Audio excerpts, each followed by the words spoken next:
দূর থেকে কিছু কাফের চলে আসছে। আয়েশা আল্লাহর হাবিবের সামনে আয়েশা বলতেছে, ও মুহাম্মদ, ওই যে দূরে খেজুর গাছগুলো দেখা যায়, ওই খেজুর গাছগুলোর মধ্য থেকে যদি কোনো খেজুর গাছ তোমার সামনে আয়েশা যদি তোমাকে সালাম জানাইতে পারে আর তোমার সাক্ষী দেয়, তাইলে আমরা তোমার উপরে ঈমান আনয়ন করব। আল্লাহ রাসূল বললেন, ওইখানে থেকে কি সাক্ষী দেবে না এখানে আসতে হবে? এবার তারা চিন্তা করলো, গাছ আবার হাইটে আসতে পারে। আল্লাহ রাসূল বললেন, তোমরা যাও, আমি মুহাম্মাদের নাম ধরে ডাক দাও। এবার তারা গাছকে লক্ষ্য করে বলল, ইয়া আইয়াতুহান নাখলা, ও খেজুর গাছ, ইন্না মুহাম্মাদান ইয়াদউকা, মুহাম্মদ সাল্লাল্লাহু আলাইহি ওয়াসাল্লাম তোমাকে ডাক দিয়েছে।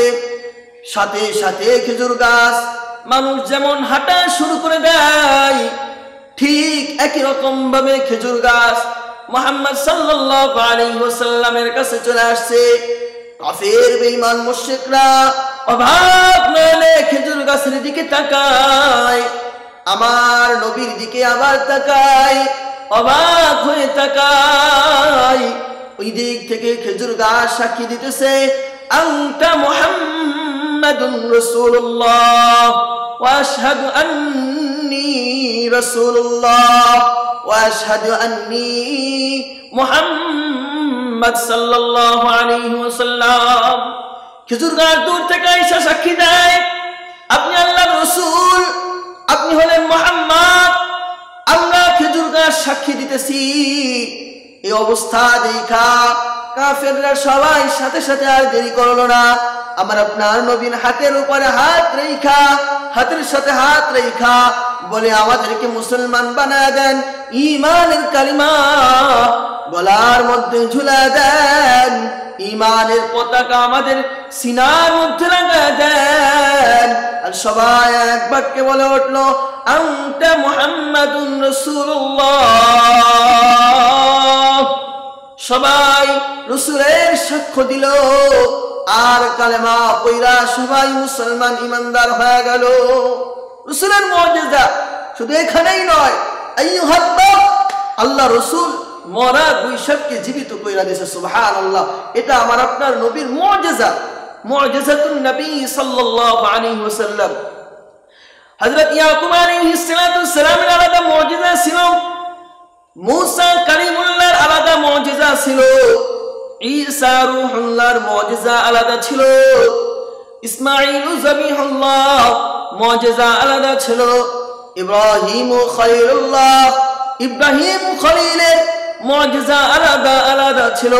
যেই নবী আসছে চলে গেছে, মুজিজাও শেষ হয়ে গেছে, কিন্তু আমি আপনি এমন একজন নবী পাইলাম যেই নবীর সবচেয়ে বড় মুজিজা হচ্ছে কালামুল্লাহ।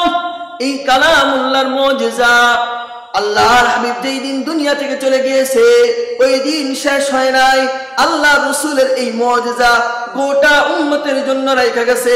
এই কোরআন যারা পড়বে, এই কোরআন থেকে যারা মিরাকেল গ্রহণ করবে, এই কোরআন দিয়ে তার উম্মতরা একে অপরের জন্য হেদায়েতের পথে আনার জন্য সবাই সবাইকে আহ্বান করতে পারবে। আর যতই এই কালাম পড়বে ততই রাসূলের মুজিজা সম্পর্কে মানুষ জানতে পারবে। কালাম আমার আপনার নবীর মুজিজা, মুজিজা শেষ হয়ে যায়নি। এজন্যই তো দেখা যায় যুগে যুগে কোরআন সূরা ফাতিহা যুগের পর যুগ তেলাওয়াত করতেছে, কেউ কোনোদিন বলে না যে সূরা ফাতিহা শুনতে ভালো লাগে না। ইমাম 5 ওয়াক্ত নামাজে বারবার প্রতি ওয়াক্ত নামাজে প্রতি রাকাতের মধ্যে ইমাম সাহেব আলহামদুলিল্লাহি রাব্বিল আলামিন আর রহমানির রহিম মালিকি ইয়াউমিদ্দিন তেলাওয়াত করতেছে। কোনদিন কোন মুসল্লি বলে নাই ইমাম সাহেব আপনার সূরা ফাতিহা তেলাওয়াত শুনতে ভালো লাগে না, অন্য একটা সূরা আজকে থেকে পড়া শুরু করে দেন। কোন কাফেরের মুখ থেকেও শোনা যায় নাই যে কোরআন শুনতে ভালো লাগে না। কোরআন যতই শুনে ততই মধুর লাগে।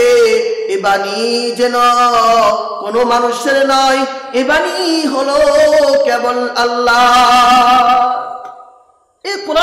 শ্রবণ করবে বান্দা, তত ইমানের ভিতরে ঝংকার আসতে থাকে, ইমানের পাওয়ারও বাড়তে থাকে। এটা হচ্ছে কালামুল্লাহ লা রাইবা ফীহি, এটার মধ্যে কোনো সন্দেহ নাই।